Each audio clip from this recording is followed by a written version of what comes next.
और जो मैं समझता हूँ कि जो शेष जीवन है वो भी हमारे और आपके साथ कंधे से कंधा मिला करके चल रहे हैं और चलेंगे। हमारी कामनाएं हैं कि ईश्वर उनको लंबी आयु दे ताकि हमारे और आपके बीच में ऐसे लोग मौजूद रहें। साथियों, मैं अभी बैठा था, मैं तमाम वक्ताओं की बातों को सुना। वक्ताओं की जो पीड़ा है वो पीड़ा उनकी नहीं है, हम सबकी। समस्याएं तो हम सबकी हैं।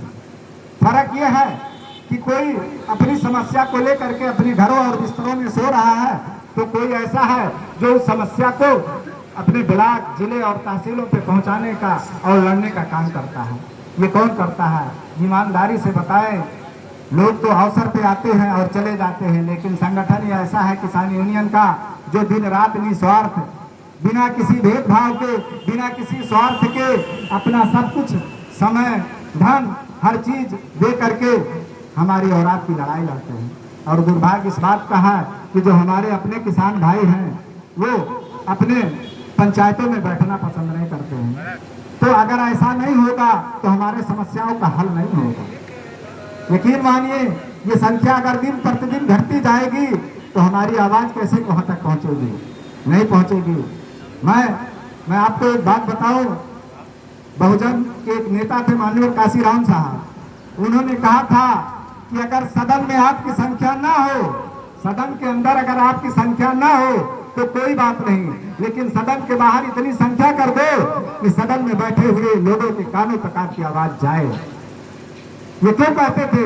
वो इसलिए कहते थे कि अगर आप संगठित होकर के अपनी आवाज उठाने का काम करेंगे तो शासन प्रशासन को मजबूर होकर के आपको आपकी बातों को सुनना पड़ेगा और उस पर विचार करके उसका निवारण करना पड़ेगा।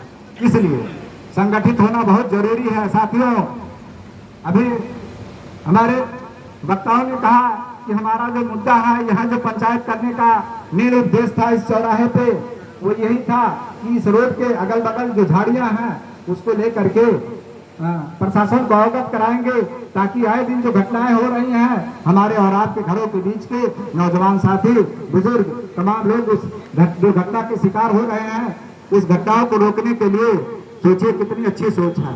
इस रोड से कई हजार लोग पर डे गुजरते हैं और घटनाएं, कोई दिन नहीं बीतता है जिस दिन ये घटनाएं ना घटे।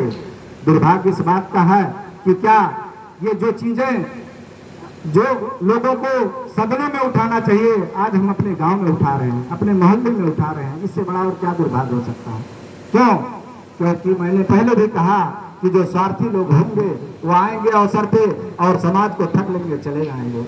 लेकिन ये किसान यूनियन एक ऐसा मंच है जहां हमेशा हर तहसीलों में, हर ब्लॉकों में, हर जिले के हर क्षेत्र में ये समाज की और जनता की आवाज उठाने का काम करते हैं। तो हमारा और आपका दायित्व बनता है कि ईमानदारी से इनका साथ दें। अरे भाई, अगर एक दिन आपके ब्लॉक में कोई सभा हो, 1 घंटे 2 घंटे अगर हम नहीं दे सकते हैं तो इससे बड़ा दुर्भाग्य और क्या हो सकता है कि हमारे लोग अपने लोगों की बात ना सुने, और जब सुनेंगे नहीं तो उसका निवारण कैसे होगा? ये रोड, मैंने कहा कि इस रोड पे जो दुर्घटनाएं होती हैं, हमारे और आपके ही बीच के नौजवान बुजुर्ग उस दुर्घटना के शिकार होते हैं और होते हैं। तो जिसके घर का बेटा उस रोड दुर्घटना में शिकार होता है, उसके दिलों से पूछिए, उस माँ बाप से पूछिए, उस बूढ़े बुजुर्ग पिता से पूछिए, उसके दिल पे क्या गुजरती होगी। लेकिन नहीं, अगर हमारे किसान यूनियन के लोग इस आवाज को उठा रहे हैं तो हमें और आपका दायित्व बनता है कि हम और आप उसमें ज्यादा से ज्यादा हिस्सेदारी लें।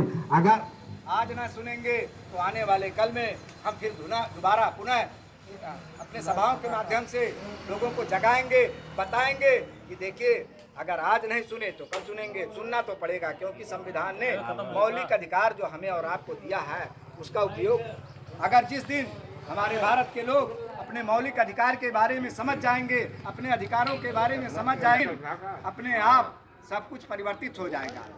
यह बड़ी विडंबना है कि हमारे जो जिस क्षेत्र में ये कार्यक्रम रखा गया है, देखिए इस सभा में जितने भी साथी उपस्थित हैं, इंटरनल या एक्सटर्नल सभी लोग किसान हैं।